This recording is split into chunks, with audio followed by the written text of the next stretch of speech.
सही रहना, क्योंकि ये जर्नी बहुत लंबी होने वाली है। सो जैसे कि पिछले चैप्टर में मैंने आप लोगों को मोशन ऑफ द अर्थ के बारे में ऑलमोस्ट काफ़ी चीज़ें बता दी है। Summer solstice, winter solstice, spring equinox, autumn equinox, revolution of earth, तो ये सब मैंने बता दिया है। उसके बाद जो है मेजर चैप्टर आता है आपका मैप का, लेकिन मैप का मैं एकदम लास्ट में लूँगा क्योंकि वो कोई इतना वाओ समथिंग चैप्टर नहीं है। उसको आप लोग एक बार रीड करोगे तो हो जाएगा, बट एट द एंड मैं एक बार फिर उस पर वीडियो बना दूंगा पर इस टाइप से मैप वगैरह और साइंस वगैरह सिम्बल्स वगैरह का। अब मैं यहाँ पे जो बात करने जा रहा हूँ आपको, now we are going to talk about major domain of the earth.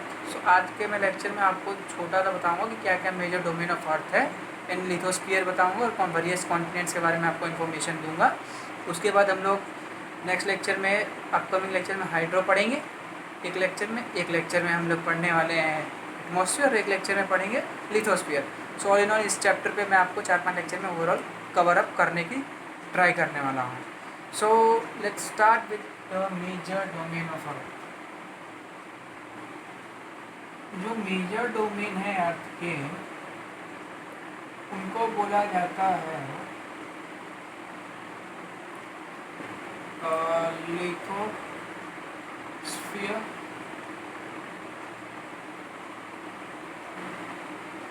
Hydrosphere, atmosphere and biosphere. So litho मतलब नाम से समझ में आ रहा है कुछ लैंड के रिलेटेड होने वाला है। हाइड्रो मतलब जो कि आपका पानी के रिलेटेड है। एटमो मतलब गैसेस वगैरह, एटमॉस्फेयर के बारे में बात करेंगे। एंड बायोस्फीयर मतलब इन सब के इंटरेक्शन जहाँ हम लोग रहते हैं। सो आज के लेक्चर में मैं आप लोगों के बारे में बात करने वाला हूँ लिथोस्फीयर के बारे में ही।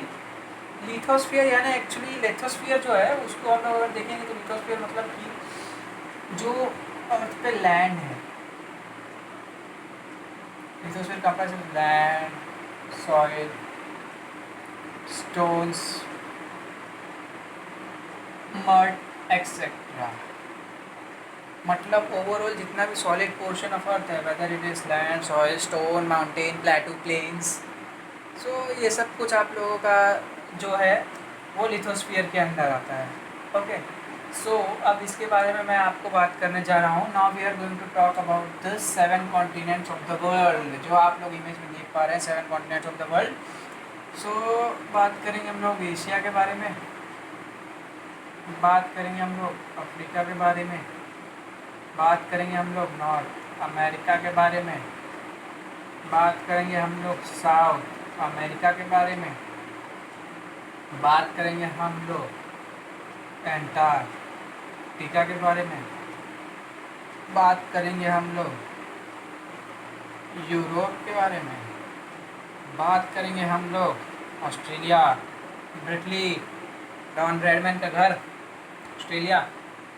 ओके, सो अब जैसा कि आप देख रहे हैं मैंने जिस तरह से ये ऑर्डर लिखा है, एरिया वाइज एक सभी कॉन्टिनेंट्स उसी ऑर्डर में आते हैं। सो एक बार आप लोग do not this, very important. कई बार आपको एमसीक्यूज में आ जाएगा कि क्रोनोलॉजिकल ऑर्डर दे दिया जाएगा, 4-5 कॉन्टिनेंट के नाम दे देंगे, बोलेंगे बताइए भैया सबसे एरिया वाइज सही क्रोनोलॉजिकल ऑर्डर क्या है कॉन्टिनेंट्स का। तो अब मैं स्टार्ट करने जा रहा हूँ जिस तरह से शुभारंभ होता है पहले के साथ, सबसे बड़े भाई साहब के साथ ही। तो यहाँ इन सब का जो बड़ा भाई साहब है वो कौन है? एशिया। एशिया जो है जैसे मैंने आपको बता दिया वर्ल्ड का सबसे बड़ा क्या कॉन्टिनेंट है, और एशिया में ही कौन सी कंट्री आती है? हमारा भारत महान इंडिया। ओके, अब एशिया के बारे में और अगर आपको मैं बताऊं तो जैसे ये आपका एशिया हो गया है, अब मैं ओशन से रिलेटेड बात करने जा रहा हूँ, ठीक है। इस तरफ नीचे सदर्न में आपको मिल जाएगा इसके इंडियन ओशन, ऐसा बाउंड्री। ये ओशन हो जाता है आपका Pacific ocean. Okay, what is this side? Eastern side. ऊपर के तरफ आप लोग देखोगे आपको मिलेगा आर्कटिक ओशन। ओके, और इसके जो नेबर में आते हैं ऊपर की तरफ है यूरोप, थोड़ा ऊपर में रहेगा, ठीक है। और एक अफ्रीका भी इसकी नेबरिंग कॉन्टिनेंट में है, एज पर जैसे आपने पिछले एक इमेज में देखा होगा। ओके, और जो ये यूरोप और एशिया को जो सेपरेट करता है, जो बॉर्डर की तरह खड़ा है, उसे हम लोग बोलते हैं Ural mountains. What do we call it as? Ural mountains. और अगर मैं बात करूँ इक्वेटर, ट्रॉपिक ऑफ कैंसर वगैरह की, तो as we all know Asia जो है आपका, ट्रॉपिक ऑफ कैंसर जो है वो एशिया से पास होता है। और एशिया जो है पूरा का पूरा इसमें ईस्टर्न हेमिस्फीयर में आता है। ओके, एशिया की बात हो गई। एशिया के बाद एरिया वाइज जल्दी से मुझे बताना है आप लोगों को, जब तक मैं लिख रहा हूँ, कि कौन सा सेकेंड कॉन्टिनेंट आता था। क्या वो अफ्रीका था? जिन्होंने कमेंट में यही जवाब दिया है, I am very happy about it. So Africa के बारे में जैसे मैंने आपको बता दिया है, सेकेंड लार्जेस्ट है इन टर्म्स ऑफ एरिया। उसके बाद हम लोग अगर इसकी बात करेंगे और ज़्यादा डिटेल में जाते हुए, इसका एक यूनिक पॉइंट है कि जो भी इक्वेटर है, ट्रॉपिक ऑफ कैंसर है और ट्रॉपिक ऑफ कैप्रिकॉर्न अपना टोका, ये सब के सब अफ्रीका से पास होते हैं, जैसा आपको दिख रहा होगा इमेज में।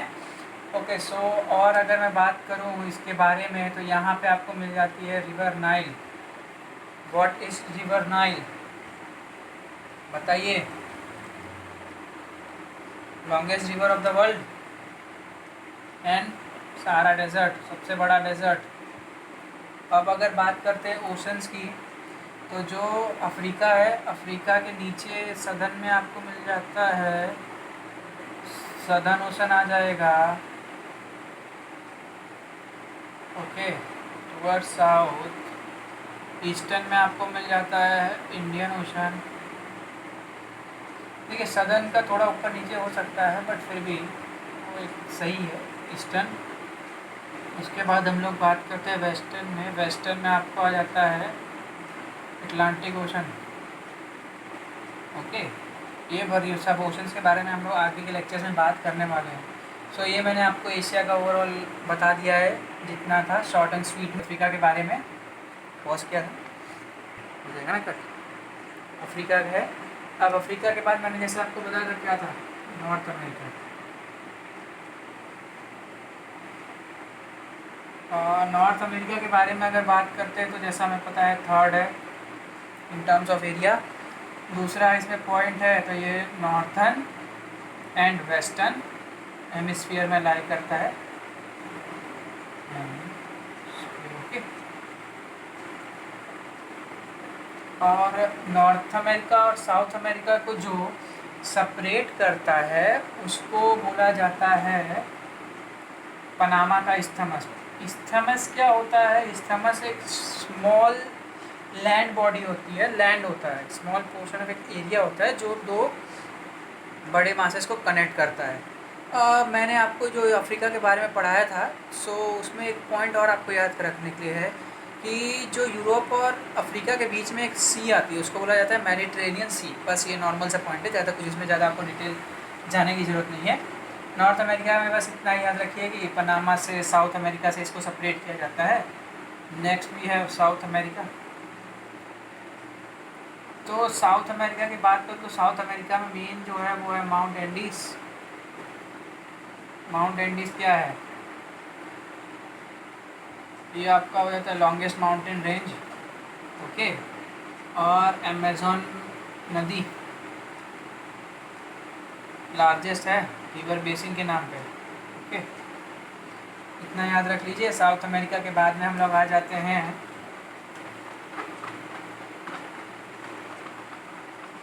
अंटार्कटिका के बारे में। अंटार्कटिका के बारे में ज़्यादा कुछ जानने के लिए ज़रूरत नहीं है, पूरा का पूरा बर्फीला इलाका है, बहुत हार्श है ह्यूमन लिविंग के लिए।